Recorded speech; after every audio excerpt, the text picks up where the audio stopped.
Hello, everyone. Magdalena here, Wolf of Coins. Thank you so much for tuning in.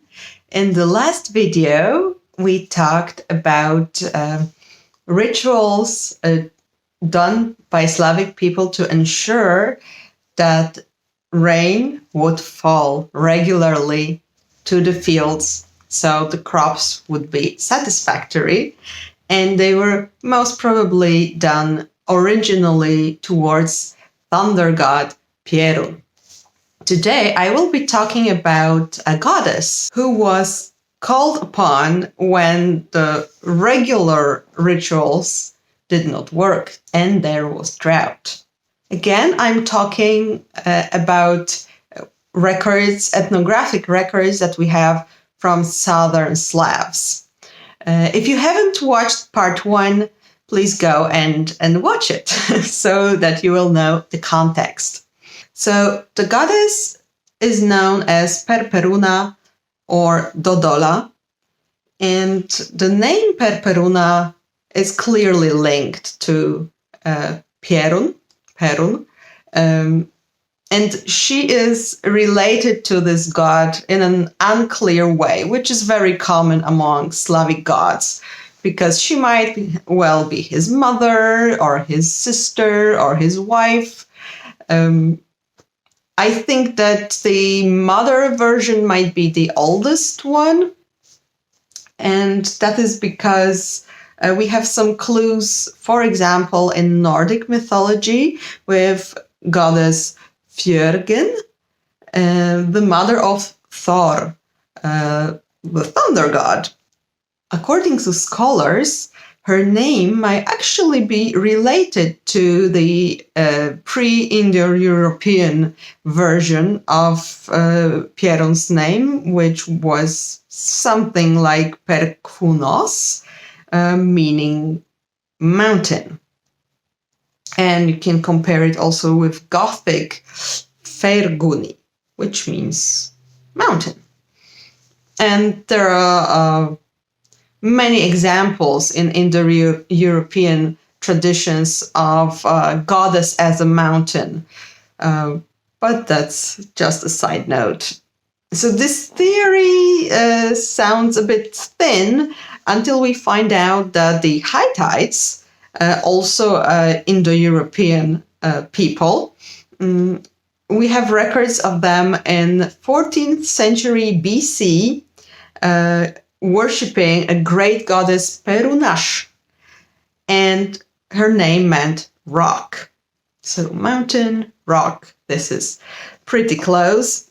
She was the mother of a stone giant, Ullikummi, who was actually the enemy of the thunder god. So it's a bit skewed, but still there is some relation here. Definitely the name is very close to Perun and Perperuna as well. So it's actually very logical for a thunder god to be the son of a rock, because if you think about it, people in the ancient times created fire by hitting flint. So the stones gave birth to fire, which originally came in the form of a lightning before people could do their own fire. So, and we see the relationship between thunder gods and stones in mythologies, such as, again, Thor's stone hammer, Mjolnir. Also, there was a popular custom of calling rain by throwing stones at the sky. And also, the Slavs believed that the sky is actually made of stone. It's a stone like a ceiling shaped like this, and the stars are the holes in the sky, and through those holes the divine light is shining. That's why we have stars. What about Dodola? The scholars believe it's an onomatopoeic name, which was created to avoid saying the proper name, like a euphemism, because very often the proper names of gods were kind of like a taboo to speak it out loud. So there were like names used instead. And it's this Dodola. It's onomatopoeic expression of the sound of thunder. And we know Dodola, Dudula, Didula, Dindiul from Bulgaria, Dodola from Serbia, and Djeđilja from Poland. Slavic traditions got transported also to neighboring tribes and countries. So in Greek, there is Tuntule, in Albania, Dudule, in Romania, and as far as I know, they also have a ritual related to her. I'll talk about it in a minute. Dodola. In Lithuanian, Dundulis is a taboo name of Perkūnas, Baltic thunder god, who is believed to be very closely related to Slavic Perun. And in Latvian, we have Dunduselis, the same role, so a euphemism for Perkūnas. In Polish, dudnienie means both the noise of the thunder and the noise that like a cart makes when like riding on a stony road, like that's dudnienie. So you can imagine this is onomatopoeic. And then let's not forget that one of Russian incarnations of Perun, Saint Ilya, Russian Christian incarnations of Perun, so one of the Christian figures that inherited Perun's prerogatives, Saint Ilya, he rode the sky in a cart or a chariot. Even I think it's said that it's the Big Dipper that he rode. That's his cart. So a ritual called Dodole or Perperuna is performed to this day in the Balkans. It calls upon the power of the goddess. In Bulgaria, when there was drought, children would start dancing, and during the dance they picked a young girl, not yet ready to be married, preferably the last child of a woman before she went through menopause, or a child who was born after her father's death. So it was like a kind of a special, magical child. So she could, somehow gather the magical power of rain into her. So she is dressed only in leaves, branches, flowers, herbs, stuff like that. And they dance through the village, the girl and other children. They do a dance and they sing special songs, ritual songs, and old women and married women from the houses that they visit, because they go from house to house, they pour water on the girl. In Bulgaria and Macedonia, the girl is called Perperuna, or similar. They are like, with time, the name got a bit probably distorted, changed, but we know that it came originally from the name of the goddess. Also, what's interesting that in Bulgarian, Perperuda means also a butterfly.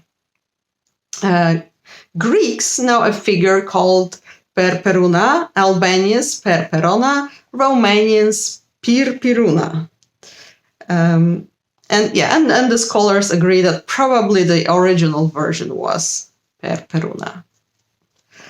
In folklore of Turopolie in Croatia, on the holidays of St. George, called Jurjevo, and St. George, again, is another of those Christian figures who inherited the prerogatives of the thunder god Perun.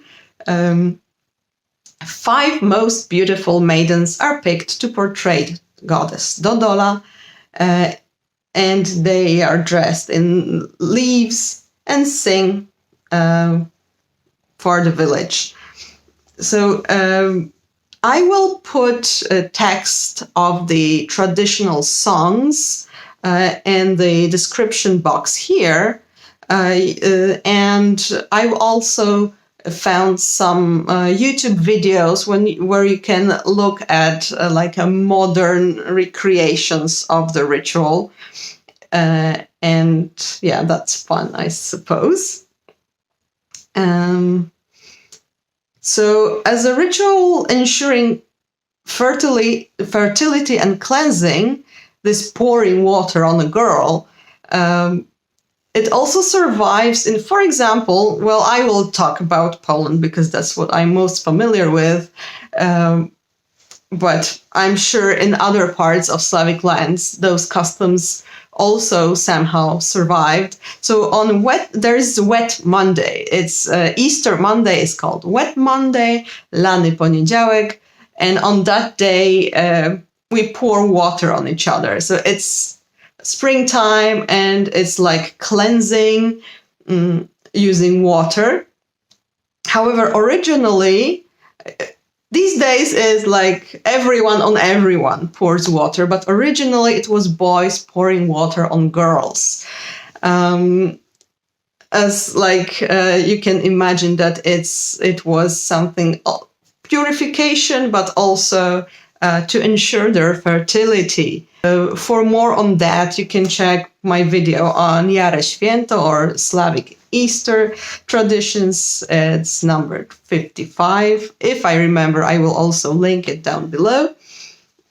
And what else? In Balkan tradition, among the vilas, the same vilas that you know from Harry Potter, vilas were a kind of like a goddess or a nymph related very strongly to nature. There were like various types of them living in the mountains, living in the woods, living in the waters, and there were also ones living in the clouds. They were called oblaknie, so from the word for cloud. Similarly to obłocznik from Polish tradition, the servants of Perun who took care of the clouds.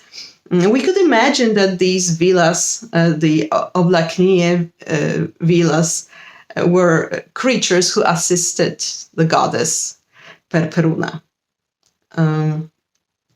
But so she was like, we can imagine that calling upon Perun was level 1, and it was done regularly. Then when it didn't work, there was the goddess to call upon. But what if the ritual of Dodola or Perperuna did not work? There was Plan C as well. So you had to literally dig deeper. So this time you had to call upon the chthonic powers. If we talk about gods, well, these days we don't know what gods, but like we don't have names or any traces really to have proof that it was specifically this deity. But we know that there were deities like Veles or Velevit and Morana, Marzanna, Velevita, so the rulers of the underworld. And the creatures they ruled over. Slavic demonology is a huge field to explore. But yeah, today we'll be talking about the drowned man. In Polish, there are topielec or utopiec. And so there is no rain. There is drought. You did the rituals and still no rain. You're desperate because you face famine the next year. What do? So you actually dig up a grave of a drowned man. So alternatively, you could go to this grave and take the cross from this grave. But if you dig out the drowned man, you take his remains and you throw them to the river. If with the cross, you throw the cross into the river. There is also a less drastic version that women and girls made a clay effigy, a male clay effigy with like clear signs that it's a male. And then crying and weeping, they would throw it into the river or into a lake or bury it next to a spring. So definitely the relationship with water was very important. And there were also situations where there was too much rain, and this is also disastrous because your crops will get spoiled. So what do you do then?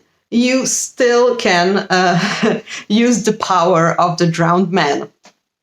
The women in Bosnia and Serbia called by name the drowned men that they knew about from their village or maybe surrounding villages. They were like, those names were like magical words, or you could use them to ask help from those drowned men who by dying through water, gained relationship and some power over water.